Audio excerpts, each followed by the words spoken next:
What's good, YouTube? It's your boy Leo coming to you guys with yet another video, coming to you guys today with another reaction. Today we're checking out another reaction from Cultaholic. We're continuing the series 10 worst WWE matches of 2021. Now 2021 was kind of the year where the pandemic was kind of coming to an end, and we were coming back with fans later on in the year. Well, at least for the first half we didn't have fans, and then at least heading into the second half we did. So it was a very interesting year for sure, but there were still a lot of matches that didn't need to be happening. I think one comes to mind, I think happened in 2021, Shaina Baszler and Alexa Bliss. That feud just was not it, but we're gonna, I'm not gonna waste any more time. We're gonna see what Cultaholic deems worst WWE matches of 2021, so let's get into it.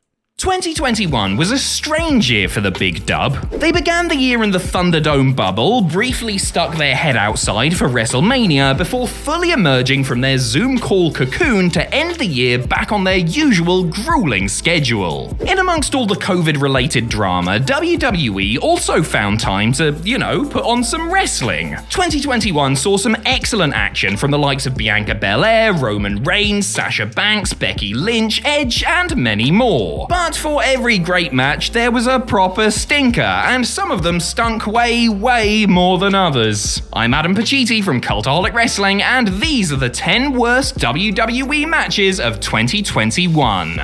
Join us. This video is brought to you by WrestleCrate. WrestleCrate is the original and best wrestling subscription box, packed with the best wrestling merch and Becky Lynch versus Bianca Belair at SummerSlam. We are kicking things off with one of the most controversial matches of the year, despite it This was very controversial. I mean, Becky Lynch, the original plan was supposed to be Bianca versus Sasha. Sasha didn't make it, then they slotted in Carmella, then Carmella looked like it was about to be Bianca and Carmella. That didn't happen. Becky Lynch's music hit. Becky Lynch came in, took out Carmella, and the match became Becky versus Bianca, which would have been it's a dream match for many people. But the way they did it was very controversial. She hit her with almost like a she put it with the manhandle slam, but it kind of looked more of like just a average rock bottom and anything like that. Not really a lot of impact, and won the title in 26 seconds. And this kind of turned the fans against Becky to what point they had to turn her heel, and then she ended up becoming a face afterwards. So it kind of changed things up. I think what it did, it kind of created a compelling story for Bianca, at least, because now she had to go through the entire roster to get back to her. So it kind of made sense in the grand scheme of things, as far as building Bianca to be a bigger star than she already was. But still, it just didn't work. You could have still had, Bianca lose, but I would have preferred it would have been in a more compelling match, and then maybe Becky did some underhanded tactics to get the win, but not like that. So definitely was a very controversial finish, especially for that match, for that feud, for sure. Lasting about as long as it takes to tie your shoes. Bianca Belair was set to defend her SmackDown Women's Championship against Becky Lynch, who made her return to WWE that night after taking off over a year for maternity leave. Fans absolutely lost it when the man's music hit and settled in for what should have been one of the best matches of the night, maybe even the entire year. Sadly though, what actually happened was Lynch suckered Belair in with a handshake, hit 2 moves on her, and won the match in 27 seconds. Yikes. This match, if you can even call it a match, would haunt WWE for the rest of the year. Fans and critics alike slated the company for mistreating Belair, a dominant champion up to this point, for turning the mega popular Lynch heel, and for wasting what could have been a potential dream match. Bianca finally got her revenge on big-time Bex at WrestleMania 38, but for many fans it was too little too late. Who knew 27 seconds could cause so much trouble? No more stress when shaving down there. No need for the extra prep. It's easy. Give your intimates unmatched protection with One Blade Intimate. Your skin will thank you. Not really. Not really.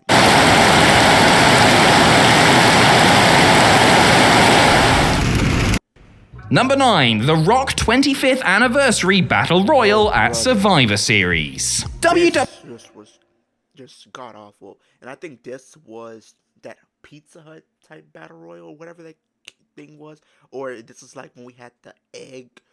Oh my god. WWE were so desperate to have The Rock at Survivor Series 2021 that I'm surprised they didn't rename the show WrestleDwania in his honor. Good stuff. Not only was the show sponsored by his latest movie, Red Notice, but it was also plastered with video packages explaining just how great the Great One is. And then there was this match, which celebrated a quarter of a century since The Rock's WWE debut at Survivor Series 96. 25 superstars from both Raw and SmackDown were thrown into this random battle royal for the chance to win pizza? Wait, why is this match also sponsored by Pizza Hut? Does The Rock own Pizza Hut now? I can't keep up. Anyway, the whole match was won by Omos, much to the delight of his tag team partner AJ Styles. But then, when Styles went to have a taste of his winnings, he was attacked by the Street Profits, who promptly ran off with the pizza. This whole segment took up about 15 minutes of pay-per-view time, achieved absolutely nothing whatsoever, and oh, I'm done. This list has barely started and I am already done. Let's just get this over with. What's next? Number 8, Tomaso Ciampa versus Pete Dunne versus LA Knight versus Von Wagner on NXT 2.0. All in all, this one wasn't a bad match in ring-wise, but the strange booking was a sign of bad things to come on NXT 2.0. With the multicolored era of NXT at an end, let's reflect on the show's aka Nickelodeon first episode under the 2.0 name. In particular, let's talk about the fatal four-way match for the vacant NXT Championship. First of all, one of the participants had already wrestled that evening, as LA Knight fought and lost to a debuting Bron Breakker. That is weird enough on its own, but it gets even weirder when you consider that Knight was a heel at the time and was going into this title match with a traditionally babyface disadvantage. Then Kyle O'Reilly, who was originally supposed to be in the Bout 2, got taken out backstage and was replaced by Von Wagner, a brand new face on NXT who was getting this title shot out of absolutely nowhere. In the end, it was Ciampa who reclaimed his beloved Goldie, which would have been nice for him had his victory not been bumped out of the main event spot in favor of Indy Hartwell and Dexter Loomis's wedding. Number 7, Sarray vs Lash Legend on 205 Live. 205 Live started out as a live showcase of great wrestlers under 205 pounds. By the end of its run, the wrestlers weighed all sorts and it was pre-taped. That should give you a rough idea of just how bad things got for the show. While it did feature some I like the idea of 205 Live. I used to love watching it weekly. Like, I remember watching it. I think it used to take place on Tuesdays, if I'm not mistaken, or whatever. I used to love watching it every week just because seeing, people who I thought could be the future of the company compete. And they were putting on some great matches. I mean, they weren't bad, but I think a lot of people stopped tuning in once Enzo was like the champion, and then it kind of just made people feel like, oh, well, it's not really anything to kind of buy into anymore. But they were doing something with it for like at least for a while, but I think after kind of 2018, it kind of started to see the downfall of 205 Live. But I do think if Triple H were to bring this back, I think it would have been a great concept for a lot of people who aren't doing much and are smaller. You could do this for both men and women, and I wouldn't be mad at it. Cracking matches from time to time, 205 Live was also home to some real stinkers, including this match between Sarray and Lash Legend from the December 17th edition. According to reports, this was easily one of, if not the worst WWE matches of the year, but one of the benefits of 205 Live not being live anymore was that WWE could edit out some of the worst parts. However, even with heavy tinkering, it's still really poor. Lash was clearly not ready for this bigger stage as she lumbered her way through the match, badly selling Sarray's offense and hitting some weak-looking strikes of her own. Sarray got the win in the end, but neither woman looked good as a result of this one. In fact, the entire show looked poor here, and it was actually cancelled just 2 months later. We're not saying the two are linked, but let's not rule it out.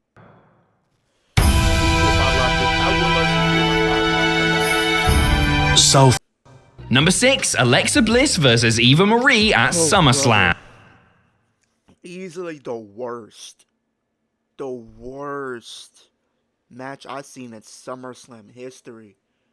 Alexa Bliss, I mean, people have their opinions on her as far as, you know, what she's capable of doing, but I think she still has a lot to offer the women's division. I think she could still be a great addition if you want to bring a women's mid-card title in and stuff like that, for sure. Eva Marie she never got it. I'm sorry.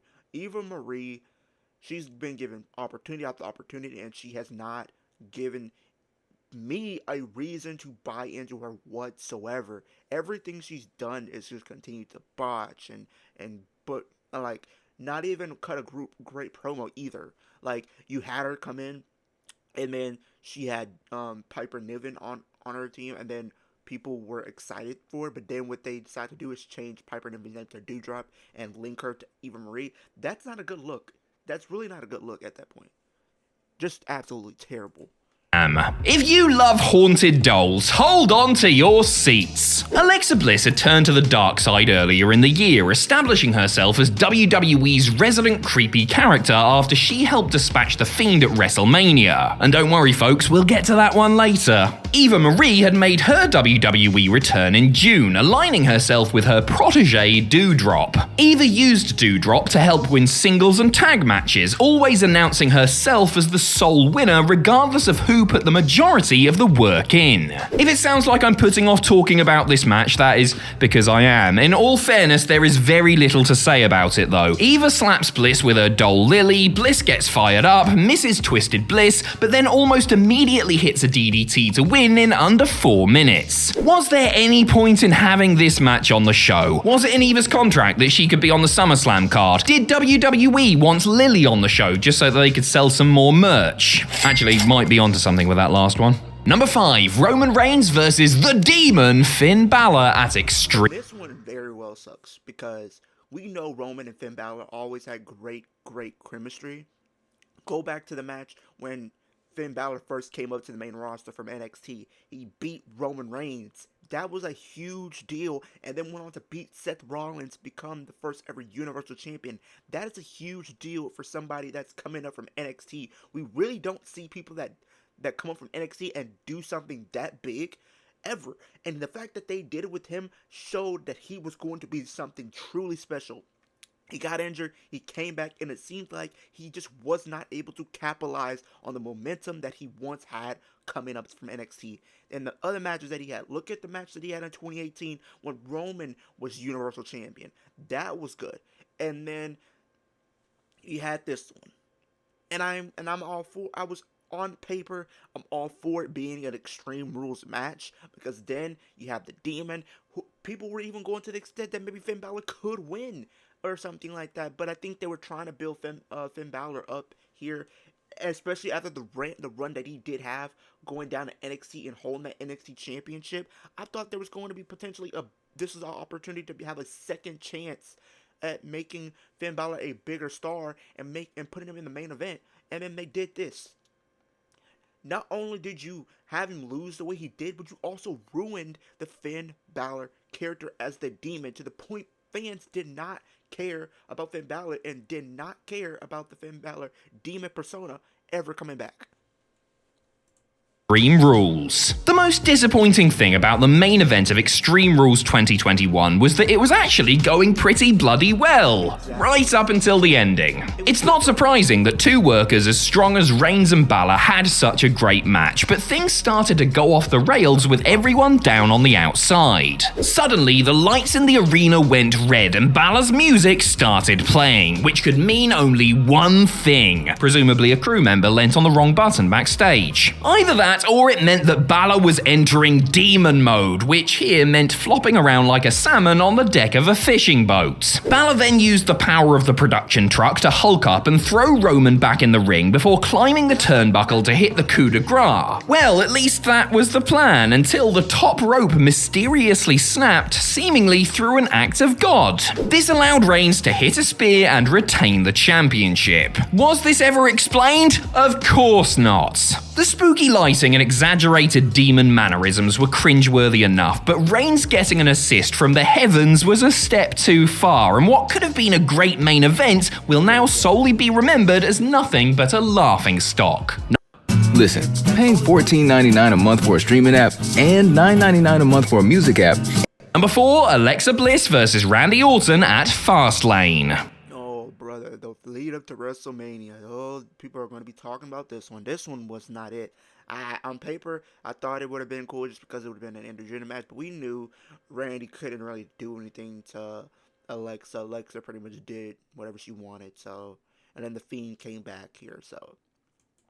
The next 3 entries all have one thread running through them, and that thread is bad, spooky nonsense. When Randy Orton burned The Fiend alive at TLC 2020, many thought and hoped that it represented the end of their feud. It did not. The Fiend continued feuding with Orton via Alexa Bliss, who had also turned to the dark side. This resulted in Bliss and Orton being booked in a rare intergender match at Fastlane, although if they all follow this blueprint, I'm in no rush to see WWE do it again. The match was a campy, ridiculous mess, with Bliss using her supernatural powers to shoot fireballs, collapse lighting rigs, and make Randy throw up a weird black goo. Or maybe he just had one too many pints of Guinness before the match, who's to say? The match ended when The Fiend returned looking like something you would find in a knockoff bargain bucket to attack Orton. This allowed his spooky sidekick to pick up the win after 5 minutes of low-budget horror movie rubbish. While it was nice to see WWE embrace intergender wrestling, everything about this match was shocking, and to make matters worse, it led to number 3, Randy Orton versus The Fiend at WrestleMania. On paper, this was good. But they ruined The Fiend again.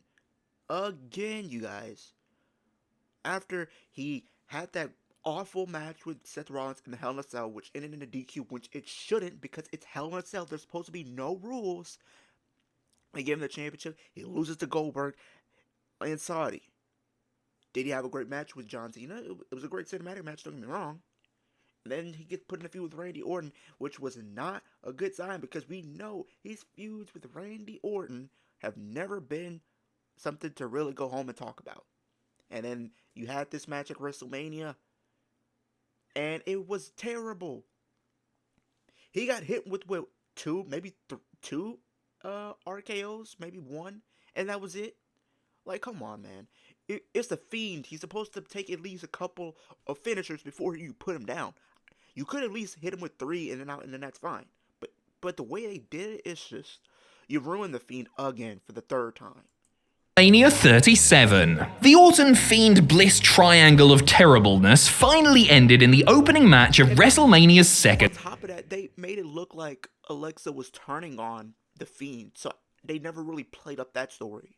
Night. Orton and The Fiend were to square off one final time to put their beef and this awful storyline to bed once and for all. WWE went all out on the Carnival Ghost Train aesthetic in this match, which started when The Fiend emerged fully healed from a so-called box-like structure. Just call it a box, Michael. Unfortunately, after 5 minutes of back and forth, Alexa Bliss climbed atop the same box-like structure, set off some fireworks, and made some more black goo run down her face. This distracted The Fiend long enough for Randy to hit an RKO and score the pinfall win. Alexa and The Fiend then stared at each other for a while before they both teleported away and out of the company in the case of Wyatt. Even though this feud was an absolute turd sandwich, it still deserved a better ending, and WrestleMania Night 2 definitely deserved a better opening. Number 2, Alexa Bliss versus Shaina Baszler at Hell in a Cell.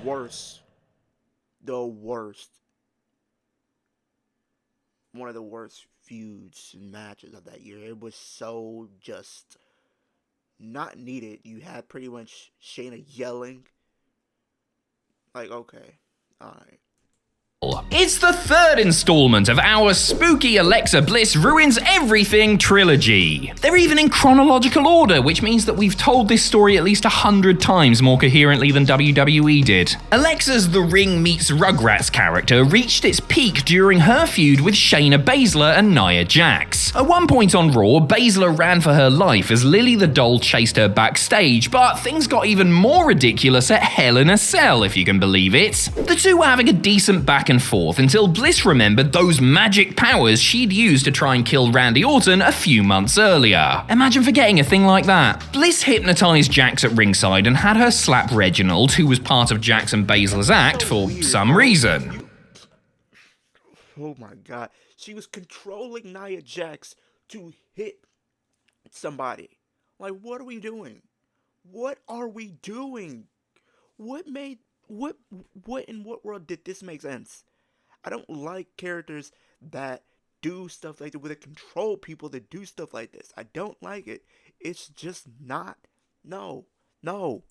This distracted Shayna long enough for Bliss to get the pinfall. Of course, supernatural gimmicks do have their place in wrestling, just ask Mark Calloway's accountant, but hypnotism and possession have usually been a step too far. We're looking at you, Undertaker and Josh Matthews in 2005. Bliss and Baszler did the best with what they were given, and we're keen to point out that we're not blaming them for the bad booking. I mean, honestly, a possessed sommelier, I don't think anyone could have made that work. Number 1, Damien Priest versus The Miz at WrestleMania Backlash. Yep. They were just with the whole zombies and stuff like that. Like, heck no. Just heck no. No. We've had acts of God, demonic possession, and pepperoni pizza, so it's only natural that we end this list with some good old-fashioned zombies. In a now infamous match, Damien Priest took on The Miz in what was supposed to be a lumberjack stipulation. However, Vince McMahon must have been bitten by an infected brand tie-in, because he decided that this was the perfect time to advertise Zack Snyder's latest zombie movie, Army of the Dead. Instead of regular lumberjacks, we got zombie lumberjacks, aka some performance center trainees in Halloween makeup. Seemingly not fazed by the legions of the undead surrounding the ring, Miz and Priest wrestled for about 5 minutes until John Morrison got eaten by zombies at ringside. It's classic wrestling psychology. Seriously, in kayfabe, former Intercontinental and Tag Team Champion John Morrison was eaten by zombies, but to make matters worse, Priest then pinned Miz and left him in the ring so that he could get eaten as well, and he was supposed to be the babyface. Despite our suspicions otherwise, WrestleMania Backlash taught us that I'm gonna just put it like this. This might be a hot take. WrestleMania, not even WrestleMania, but WWE in 2021 is probably the worst year that they've had. Because the stuff that they were doing, having a battle royal for pizza, having zombies in matches, then people yelling and being controlled to hit other people. Oh, brother, what are we doing? And then people falling off a turnbuckle and they want to blame God for it? Wow. Yeah. That and then you have Eva Marie. That's how you know WWE was not in a good place. For sure. But comment down below. Let me know what match do you think is the worst of 2021 if they were on this list, and if they weren't on this list, which match do you think was the worst in your opinion, and why it should have been on the list? Let me know in the comment section down below. I would love to hear what you guys have to say. Road to 350 subscribers, but the ultimate goal is 10K. When I do hit 10K, I will do a giveaway. One of my lucky subscribers will have the opportunity to win a WWE championship from WWE Shop. So if you want to be a part of that, go subscribe to the channel. Super kick that like button, helps my channel gets pushed across the platform so more people can see what I'm doing on YouTube. Superman punch, that post notification bell, and spear that subscribe button. Takes 3 seconds out of your day to do those 3 things for me. Helps on the progression of my channel. But with that being said, hope everybody has a great day, a great rest of your week, and I will see you guys in the next video.